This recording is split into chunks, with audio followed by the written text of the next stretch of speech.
Pues muchas gracias a todos por venir. Está guay empezar la conferencia con una sala llena de gente.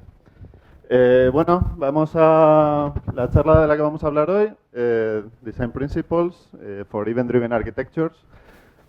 Todo el mundo, hay muchas charlas sobre microservicios en general. Nosotros queríamos enfocarlo más en puestos a hacer microservicios, que eso daría para otra charla, ¿no? Si debemos o no debemos hacer microservicios, puestos a hacerlos, porque usar una arquitectura totalmente dirigida a eventos te ayuda, ¿vale? Bueno, vale. Yo soy Luis, este es mi compañero Pablo, somos del Departamento de Arquitectura de Datos de ING. ING casi todos lo conocéis y bueno, un buen porcentaje de vosotros seguramente será cliente. Es un grupo internacional, estamos en un montón de países, tanto por la parte de retail banking como la de commercial banking y concretamente aquí en Madrid, muchos también lo sabréis, estamos creando una plataforma multipaís para dar servicio a buena parte de esos países, ¿vale?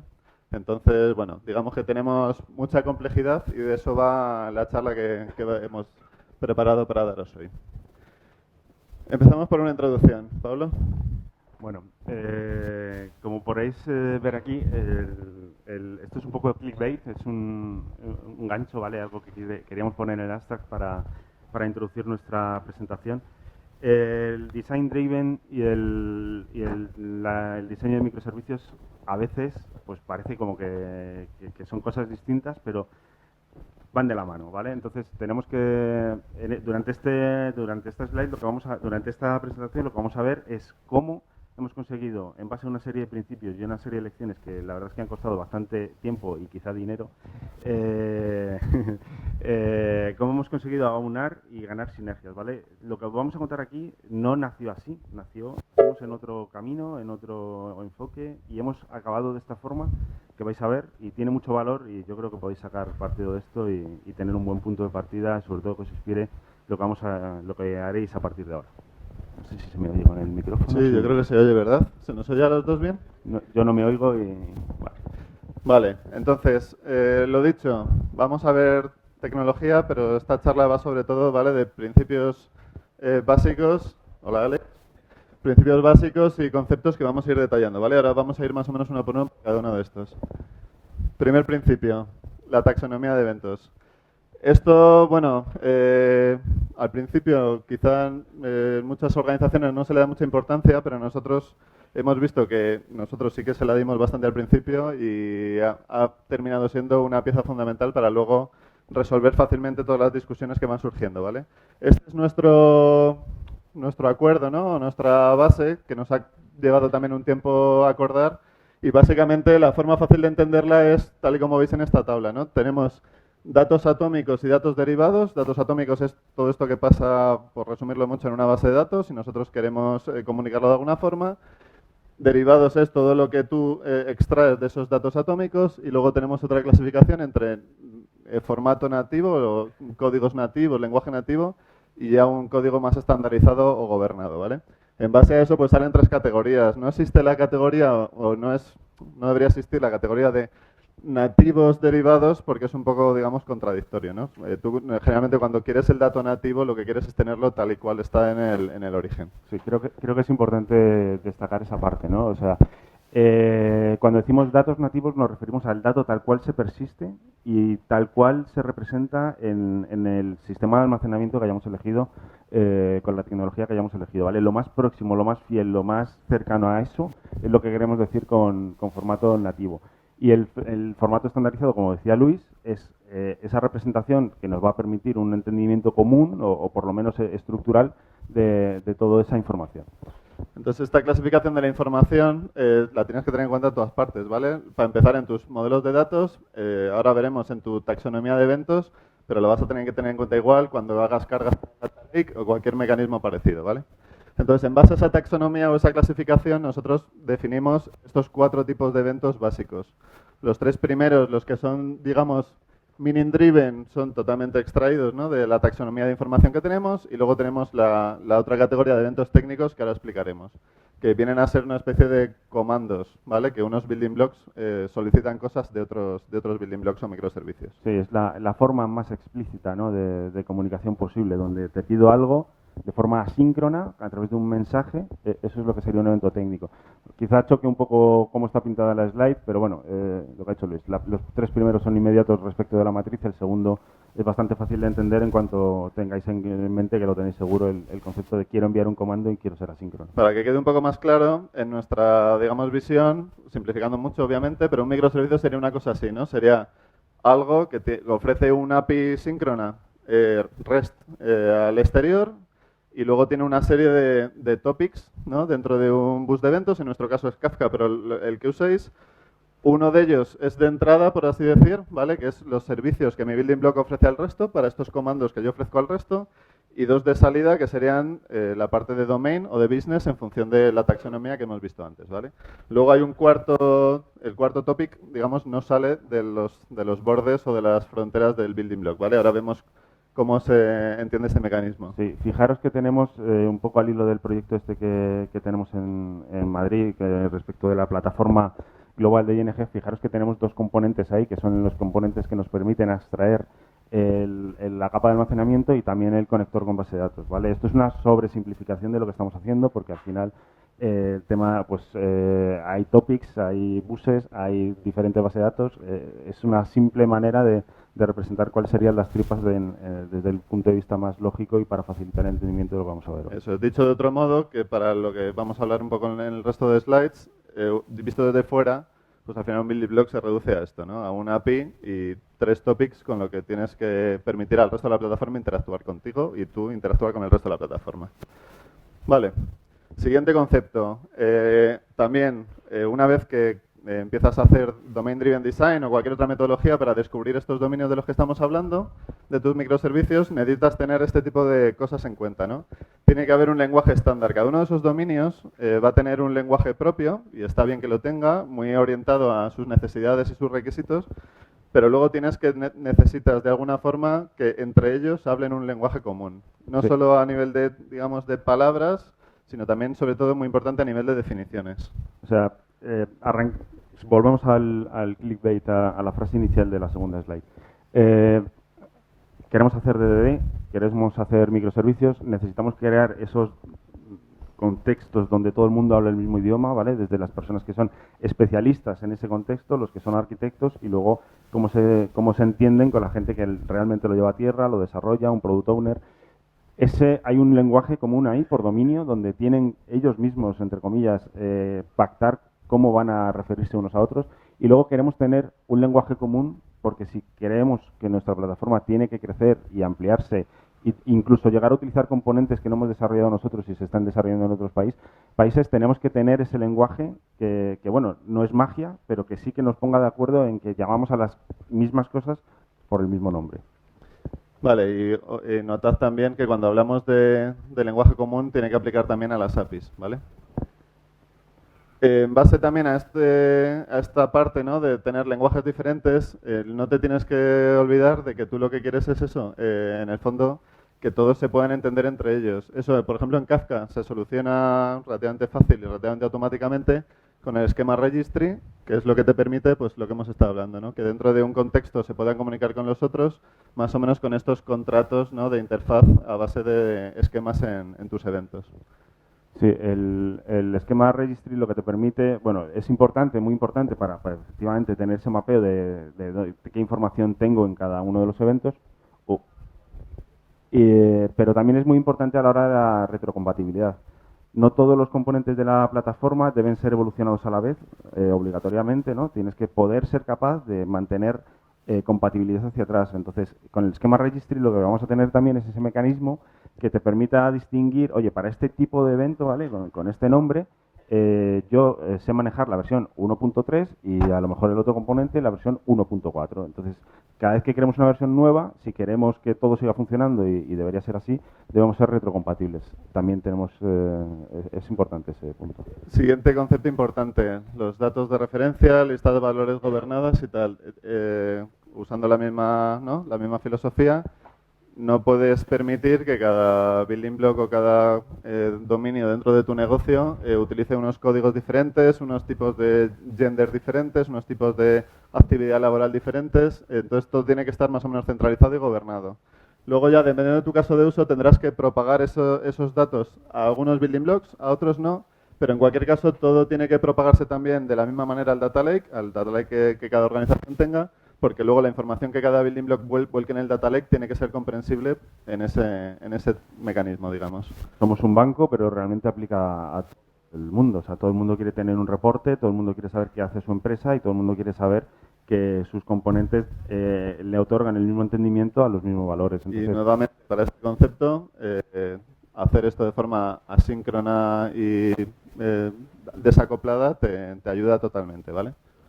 Es una responsabilidad de la empresa y del gobierno de datos el hacerlo y hacerlo bien. Vale, siguiente concepto. Casi todo lo que vamos a ver se puede resolver de forma síncrona vía APIs, pero nuevamente este tipo vamos a decir, de mecanismos, cuando lo haces de forma síncrona utilizando un bus de eventos, se vuelven mucho más fáciles, mucho más naturales incluso. Por ejemplo, se produce una transacción en el producto A y esa transacción hay dos building blocks que la consumen, hacen lo que tenga que hacer con ella. Por ejemplo, el motor de fraude levanta una alerta porque no le ha parecido coherente con el resto de transacciones, y el motor de comunicaciones pues quiere comunicar al cliente que se ha producido esa transacción o lo que sea. El gateway, en este caso, recibe ese evento técnico y comunica con el cliente. Sí, dentro del EDA, del Event Driven Architecture, podéis ver el concepto de acoplamiento ligero y precisamente refiere a esto. O sea, tú tienes una responsabilidad end-to-end, lo que pasa es que la tienes acoplada de forma lo más ligera posible, teniendo en cuenta que esos mensajes existen bajo el formato que hemos visto antes, que es un contrato realmente, ¿no? Entre un productor y un consumidor o N consumidores, y es la forma de resolver las cosas, ¿vale? La funcionalidad se resuelve end-to-end. Esto, como decía Luis al principio, da para hablar muchísimo sobre esto, pero bueno, el acoplamiento ligero en la Event Driven Architecture lo que refiere es precisamente a esto. Otro concepto muy importante cuando hablamos de eventos es la correlación y ahora veremos la inferencia, ¿vale? Se entiende muy fácilmente, ¿no? Cuando se producen dos eventos, pues hay un tercer dominio que en base a esos dos hechos totalmente separados y desconectados entre ellos, pues toma su propia conclusión. De una forma parecida, un tercer dominio que es consciente de que dos cosas, una puede ocurrir y la otra no puede ocurrir, pues con la primera inicia como un timer, ¿no? Donde si la segunda no llega a ocurrir, pues genera otro nuevo evento. Eso es información de facto. O sea, has percibido que lo primero ha ocurrido, lo segundo no, en una ventana de tiempo, lo has detectado, eso es la inferencia. Y esto es muy potente y muchas veces se centra mucho la lógica en cosas como correlación y hay muchos mecanismos que te ayudan en eso, pero es igual de potente la inferencia de eventos, ¿vale? Trazabilidad de linaje, otro concepto muy importante que tienes que tener en cuenta, ¿vale? Si te metes en una arquitectura dirigida por eventos. Siempre tienes que incluir alguna forma, por ejemplo, no sé si lo veis bien, este evento tiene su propio ID, pero también tiene un trace ID, que en este caso, como es el primer evento, corresponde con su propio ID.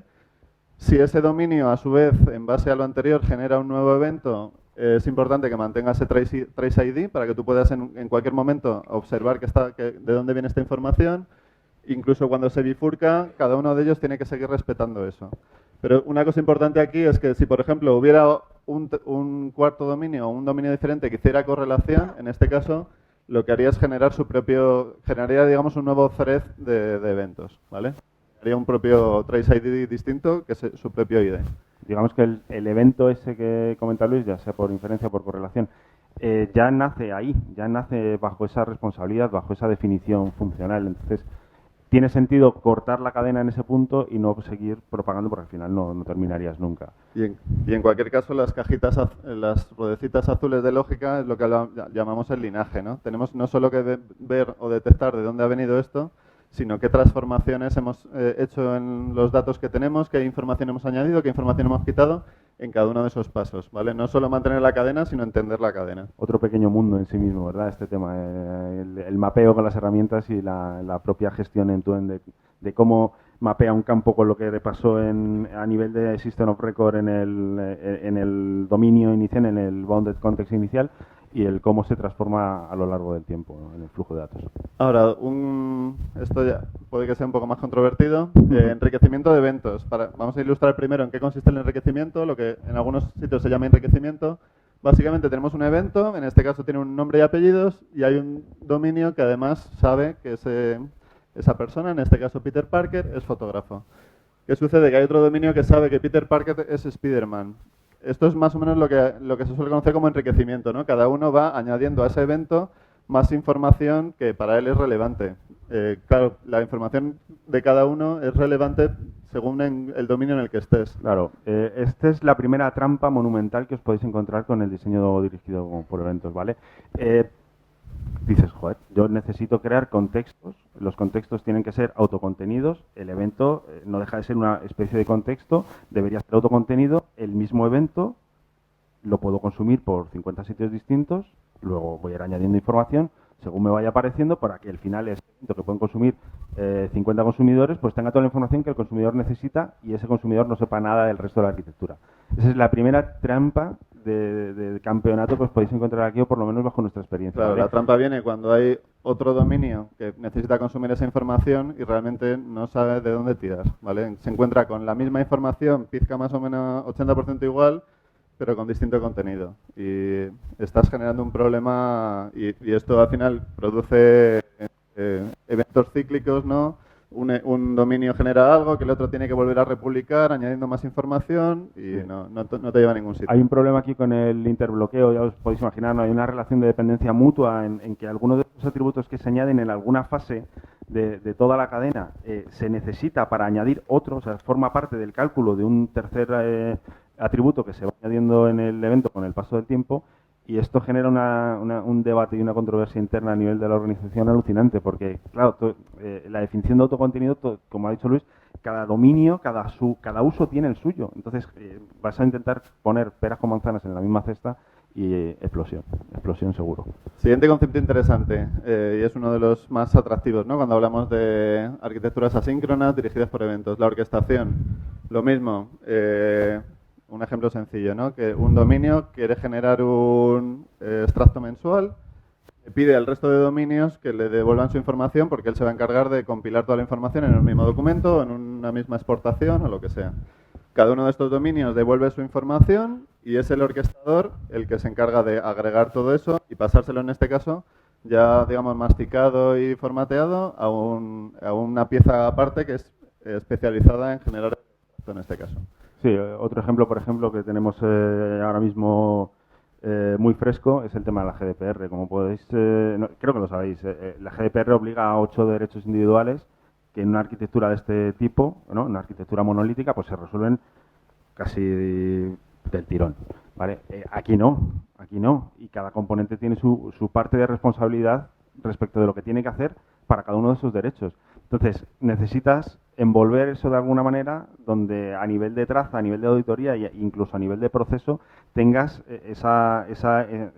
ese cubrimiento de que, oye, para cumplir con esto tengo que generar esto, necesito una respuesta de este consumidor porque forman parte del contexto que tiene toda la información y el contexto sobre el que hay que aplicar las acciones que haya que aplicar para cada uno de los derechos. Es otro ejemplo bueno de orquestación, pero así como patrón, ojo también con esto, porque la complejidad es fuerte.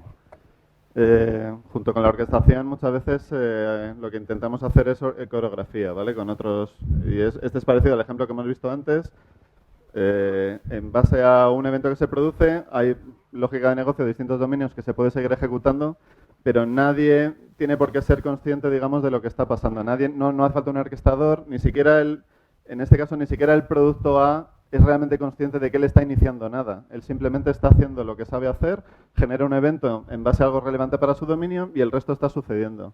Esto es muy cómodo y muy natural. También es algo que se te puede ir de las manos si no lo tienes bien, digamos, bien diseñado y bien mapeado. Sí, otro es concepto clave para tener en mente a la hora de diseñar los dominios y sobre todo ponerle nombre y forma a los eventos, porque lo que esperas de cada uno de esos actores que son potenciales consumidores de un evento, de un mensaje, esperas que cada uno asuma su parte de responsabilidad, luego el mensaje tiene que ser para todos el mismo, ¿no? Es como como un director de orquesta cuando le da la batuta y todo el mundo sabe lo que tiene que hacer. Pues esto forma, o sea, la gracia de esto es precisamente eso, que todo el mundo sabe lo que tiene que hacer independientemente de lo que hagan los demás. Siguiente concepto, reconciliación. Una de las cosas que siempre tienes que pensar cuando estás haciendo esto es qué pasa si pierdo eventos, qué pasa si me llega 2 veces un evento, qué pasa si el evento lo consumo y lo pierdo antes de haber terminado mi lógica de negocio. Y es también muy tentador empezar a hacer reconciliación de datos entre building blocks.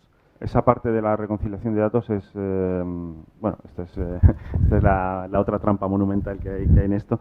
La reconciliación de datos, todos sabéis que al final, por mucho de que un contexto, que un bounded context, que un dominio sea dueño de su información, es imposible no tener, entre comillas, copias de la información en otros componentes, bien porque las han usado para su propia funcionalidad y forma parte de su asset de datos, ¿vale?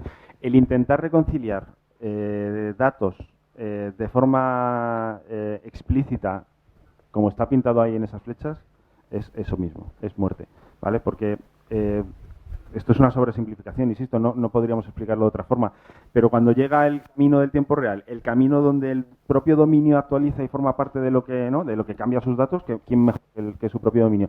Y luego tienes reconciliación nocturna con el asset que tengas por debajo, con el data lake que tengas por arriba. Al final eso te lleva a un camino donde todo puede coincidir sobre una misma, ¿no? Entonces la reconciliación es, en ese sentido, es muerte. Generalmente deberíais evitarla y solo cuando sea muy importante tomároslo muy en serio y hacerla, pero realmente cuando te quieres meter en esto, lo que quieres es manejar acciones en tiempo real y generalmente las reconciliaciones en condiciones, digamos, es muy difícil hacerlas en tiempo real. Entonces, o confías en tus eventos y estamos viendo otro tipo de mecanismos para que confíes en tus eventos, o si no confías en tus eventos, la reconciliación no te va a resolver el problema, ¿vale? Sí, aquí no puedes ir a medias. Si os recordáis la tercera slide donde veíamos cómo eran ese diseño, ¿no?, de cómo son las tripas por dentro de cada uno de nuestros componentes, de los building blocks, cuando yo hacía referencia, tenéis un conector en el bus, eso también lo que proporciona es una garantía tanto de escritura como de lectura. Y ahí es donde está la reconciliación. Me fío de mis eventos porque me fío del canal. Porque si me he caído entre medias, el canal ha sido capaz de retener durante el tiempo que haya hecho falta los eventos que yo no he consumido para que cuando me levante los pueda consumir. Luego hay garantía de consumo y garantía de publicación. Con eso sí que se hace la reconciliación. Otro concepto importante, como en cualquier sitio donde estés manejando datos, privacidad y segregación de información, ¿vale? Segregación de datos. Este es relativamente fácil de entender. Lo que pasa es que mucha gente se queda en este ejemplo que estamos sacando, ¿vale? Yo, en base a ciertas claves públicas, privadas o lo que sea, encripto la información de cierto modo que solo uno de los consumidores está, digamos, autorizado a consumir. Esto es totalmente correcto, pero en muchos casos nosotros vemos que se te queda corto. Y al final nosotros lo que vas a acabar necesitando es cosas como esta. Tienes una información y lo que quieres es que algunos consumidores la puedan consumir entera y otros la puedan consumir de forma parcial, ¿vale? Esto es lo que te habilita no tener que hacer por todas partes, por ejemplo, enriquecimiento. Porque si a un consumidor solo le interesa una parte, en vez de hacer un evento a medida de ese consumidor, no, el evento es el mismo que el de los demás, pero tú solo puedes consumir esta parte de la información, ¿vale? Sí, nada que añadir, es básicamente eso. Si no tuviéramos esta facilidad, tendríamos que crear como eventos ad hoc, que os podéis imaginar lo imposible que es de nombrar, por no decir de gestionar, para cada uno de los consumidores que necesita solamente una parte de la información y, como decía, somos un banco, pero da igual que seamos un banco. Deberíamos garantizar que cada uno de los consumidores tiene estrictamente la información que necesita y no todo el set de información que viaja en los eventos, así que importante. Y otro concepto fundamental cuando estamos haciendo arquitectura de microservicios es la monitorización, ¿vale? No solo técnica, sino también de negocio. Nuevamente, que tu arquitectura esté dirigida por eventos te ayuda y te soluciona todo el problema. En base a esta trazabilidad que cada building block va generando, por ejemplo, para la monitorización de negocio, los propios eventos de dominio y de negocio que publica cada building block pueden ser cargados en cualquier sistema de alertas o de monitorización. Bien. Vale, pues hasta aquí un poco el rollo. Para el tiempo que nos queda, vamos a ver un ejemplo. Sí. Mira, vamos a pensar con el... ayer pensando sobre esto, ¿cuál es el ejemplo más básico, sencillo y digamos que cubra la mayoría o si no todos los casos posibles que hemos visto durante el deck? Pues empecemos por definir una entidad. una que todos tengamos claro, la entidad persona. La entidad persona puede tener, o vamos a pensar en una entidad persona muy sencillita, con el nombre, el apellido, la edad y el género, ¿vale? De las personas, posiblemente necesitamos tener un número de teléfono, pero claro, una persona tiene el número de teléfono de su casa, aunque cada vez menos, y el teléfono móvil. O sea, tenemos que tener un tipo para el género, un tipo para el tipo de teléfono, y luego podemos tener direcciones digitales. Vamos a quedarnos con que de momento solo vamos a usar una, el tipo de dirección digital, correo electrónico, ¿vale? Sobre esta entidad, claro, cabe pensar que tendremos dale Luis, por favor, tendremos un building block que se encarga de esa responsabilidad. Así que un cliente, un usuario que decida cambiar su teléfono móvil, lo único que tiene que hacer vía gateway, vía 50 componentes que hay entre medias, lo que va a hacer es llamar al API y sobre ese API lo que va a desencadenar todo eso es una llamada a mi capa de persistencia donde ese teléfono se va a cambiar. Hasta ahí fenomenal. Un segundo. Hasta ahí se va todo fenomenal, ¿vale? Necesito un evento RAW. ¿Cómo genero un evento RAW? ¿Me voy a hacer cargo de una publicación explícita de un evento RAW? Pues muchas veces no hace ni falta, ¿vale? Tengo herramientas como un CDC, un Change Data Capture, que se encarga de ver los logs de la base de datos, por así decirlo, y transformar, porque es una transformación directa, eso a una publicación en un topic de eventos RAW en el broker de mensajería. Vale. Como hemos visto al principio de la presentación, ¿es eso suficiente? No, porque eso no lo entiende nadie. Eso lo entiende el dueño, el dominio y nadie más. Entonces, eso hay que transformarlo a un evento de dominio bajo ese lenguaje común que hemos estado viendo. Eso ocurre dentro del propio componente, evidentemente, y lo que se publica con el conector del bus es un evento de dominio. Vale, y luego, como hemos ido viendo en las slides anteriores, en base a ese evento de dominio, pues múltiples dominios van a poder ejecutar su lógica, ¿no? En este caso, por ejemplo, el motor de riesgos le interesa saber este cambio porque el teléfono móvil es en muchos sitios usado para doble autenticación, ¿no? Para enviar el OTP y otros mecanismos de seguridad. Pero también, por ejemplo, en este caso, pues el dominio de comunicaciones, en base a ese cambio, para evitar que haya un problema, que no sea un cambio realmente solicitado por el cliente, pues le comunica al cliente.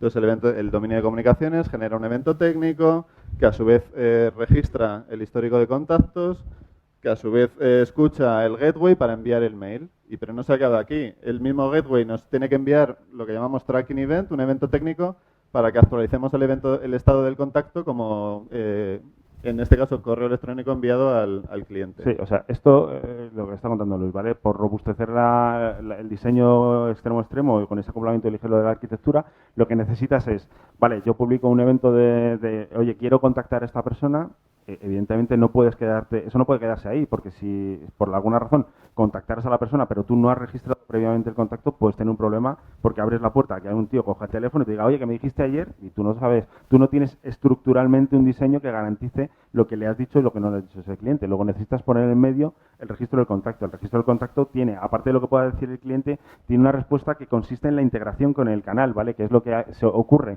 a través del gateway, y esa integración cuando es enviado, email enviado, confirmo, ¿vale? ¿Lo ha leído o no lo ha leído? Eso es otra cosa. O sea, depende del canal, tendrás más información, digamos, sobre el estado o no. Okay. ¿Qué sucede? El cliente, 5 minutos después o un minuto después, vuelve a cambiar su teléfono. Hay un flujo que es exactamente el mismo, porque la orquestación tiene estas cosas, es esperable y es automática. Entonces se le va a volver a enviar un email al cliente con este nuevo cambio en su teléfono de contacto, pero en este caso el motor de riesgos dice, ojo, cuidado, en menos de 5 minutos el umbral que se haya decidido se ha cambiado 2 veces el teléfono de seguridad o el teléfono de contacto y esto es susceptible de ser un problema. Claro. Ese acoplamiento ligero, esa compartimentación de responsabilidades te va a derivar a que efectivamente recorras el primer camino feliz, pum, y le digas al cliente otra vez, has cambiado tu teléfono, le estás dando feedback, bueno, tú verás, ¿no? Pero esto es lo que ha ocurrido. Pero claro, existe una regla de negocio que depende del negocio. Incluso puede ser, ahora que estamos diseñando una plataforma, puede ser aquí 2 cambios en menos de 5 minutos y en Francia 3 cambios en menos de 10 minutos, yo qué sé, lo que sea. Entonces, esa regla de negocio genera un evento que no es de dominio, es un evento de negocio, porque depende de una definición funcional que depende del país, que depende del consumidor de la plataforma. Así que eso va a un topic de eventos de negocio, como aparece ahí.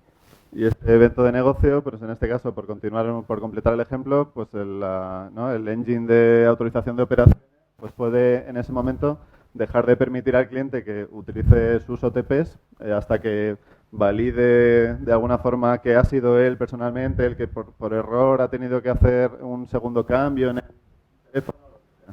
Claro. Y a su vez eso desencadenará más orquestación o más acciones por parte de otros dominios. A lo mejor no, pero lo que te interesa es publicar que para esa persona acabas de desactivar el segundo factor de autenticación. Si solo tiene uno, a lo mejor te interesa a nivel de... ¿no? El resto de los componentes puede, si necesitan un segundo factor de autenticación, que eso es otro tema, puede que necesitar esa información para algo. Sea como fuere, publicas el evento y te quedas ahí. Entonces, con este ejemplo relativamente sencillo, lo que estamos viendo es que estamos aplicando casi todos los patrones que hemos estado viendo, ¿vale? Se produce una clara coreografía entre lo que está sucediendo entre los dominios sin que ninguno de ellos realmente esté gestionando o centralizando lo que está pasando. No hay reconciliación porque no confiamos en ella. No hay enriquecimiento de eventos porque cada dominio usa o expone la información que considera relevante de lo que está pasando en su dominio. Mira, por ejemplo, el building block de comunicaciones para enviarte un correo electrónico y decirte: hola Pepe, has cambiado tu teléfono móvil, necesita el hola Pepe, el Pepe lo tienes que sacar a algún sitio. Como hemos visto en el ejemplo y en la definición de la entidad, el evento lo que va a hacer es transponer la definición de la entidad atómica, en este caso el mobile phone, a un ID de cliente, a un evento de dominio, pero ahí no está el nombre, está el phone.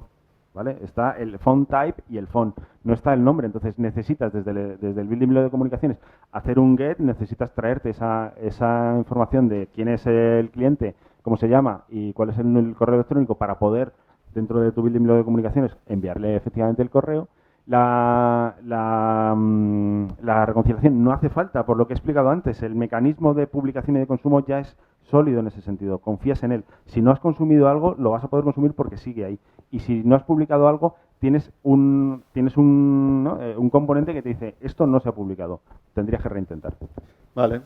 Y, por supuesto, digamos, de forma general, aplicamos nuestra taxonomía que todo el mundo entiende y comparte, y el resto de conceptos, ¿vale? No sé cómo vamos de tiempo. Yo no... Quedan 5 minutos, perfecto para preguntas. Seguro que tenéis alguna. Muchas gracias a todos. Gracias.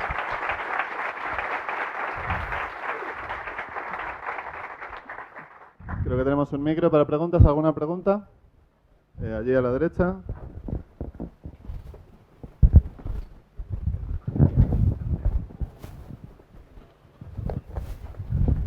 Bueno, primero muchas gracias, ha molado un montón la charla, súper didáctica. De todo el planteamiento me llama la atención y hay decisiones como muy razonadas que habéis explicado y me llama la atención y me gustaría saber el razonamiento que se empujó a esa solución, el por qué quien publica esos eventos de dominio es a posteriori de pasar por la base de datos a raíz de este elemento que se engancharía a la base de datos y luego se deriva la información al evento. Sí. Esa sería una. Luego, la diferencia que hacéis entre dominio y business, Vale. Perdón, a lo mejor no lo he entendido muy bien.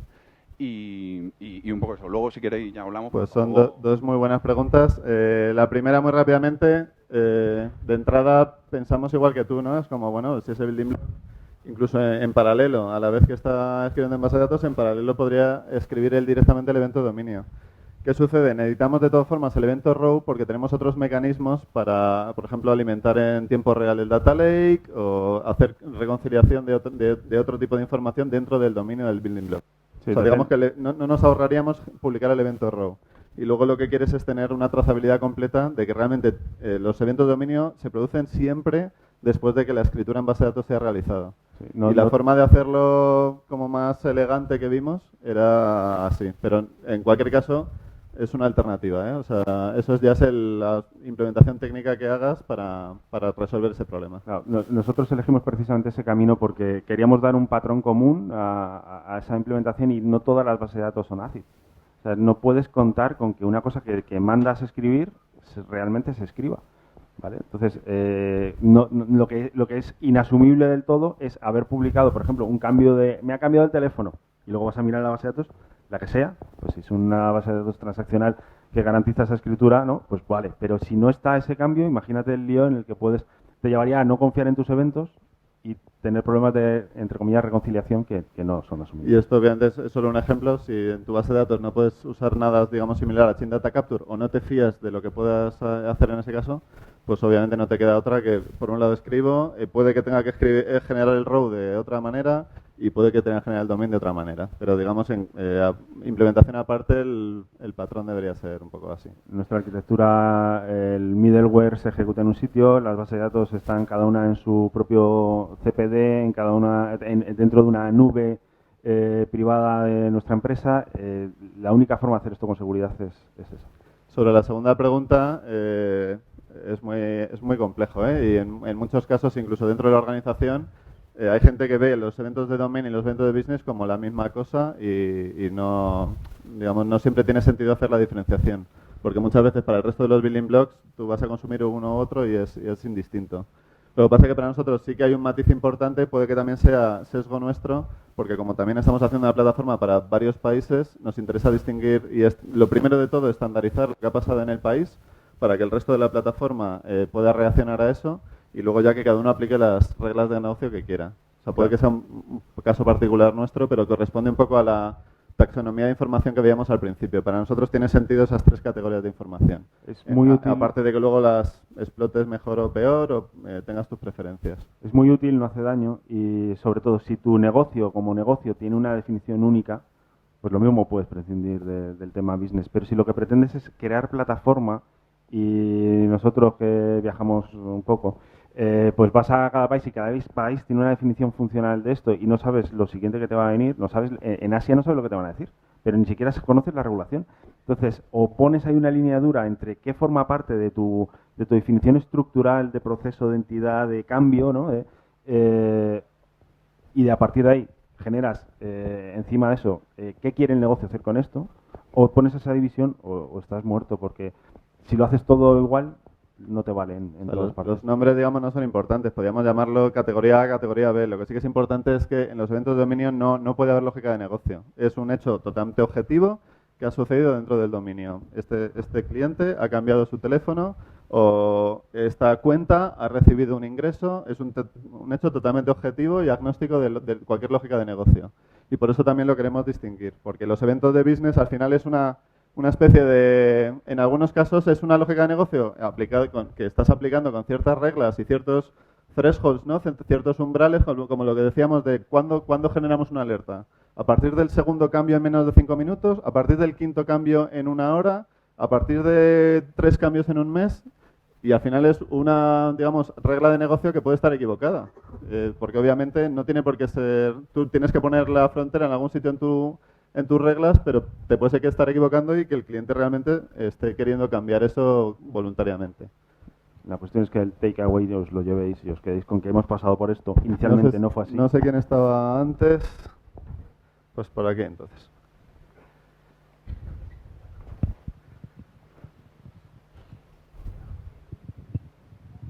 Buenas, ha sido muy chula la charla. Gracias.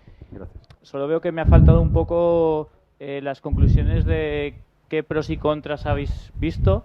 No sé si a lo mejor ha habido un aumento de complejidad en ciertas partes Sí. y a lo mejor con otra tipología, otra arquitectura habría sido más sencillo. Pues eso es justo la slide que hemos quitado porque suele generar, o sea, pensamos que iba a generar mucha discusión y queríamos centrarlo más en la parte como de patrones. Por resumirte mucho, casi todo lo que hemos visto te beneficia y es un win aplicar una arquitectura de eventos en tu arquitectura de microservicios, como hemos dicho, pero obviamente gestión de la atomicidad de las transacciones, gestión en general de transacciones se te va a complicar si no lo haces todo síncrono y empiezas a funcionar de forma asíncrona. El desacoplamiento puede tender al caos. La gobernanza de datos, hay muchísimo, o sea, aparte de que haya muchísima literatura, creo que nosotros también podemos y dedicaríamos mucho tiempo a hablar sobre ese tema, pero sí, principalmente se gana en complejidad y lo que, entre comillas, pierdes por esa complejidad, lo obtienes por otro lado. Es un equilibrio. Más a tu pregunta? O sea, no son todo bondades, ¿eh? O sea, ¿se te ocurría alguna otra cosa?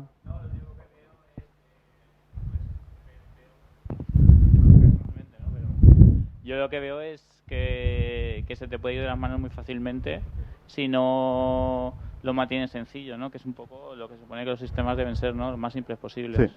Y creo que es un juguete un poco peligroso. Vale, pues teníamos otra pregunta por allí. No sé si tenemos tiempo para una más. Pues aquel caballero. Bueno, lo único para la grabación, pero yo repito la pregunta si quieres. Gracias.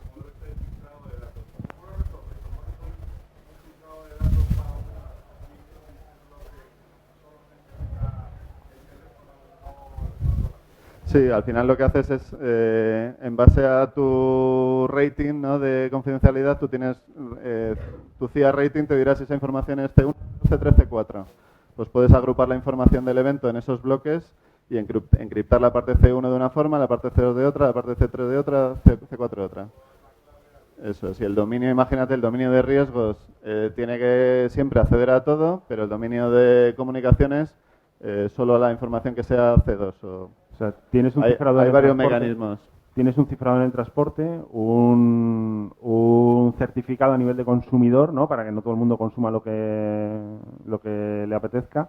Y luego a nivel de bloque de información dentro de ese evento, que por cómo hemos definido el esquema registry y esa cohesión fuerte, puedes agrupar y, por supuesto, volver a codificar y encriptar a ese nivel. Vale, pues yo creo que hasta aquí está bien. Gracias. Gracias.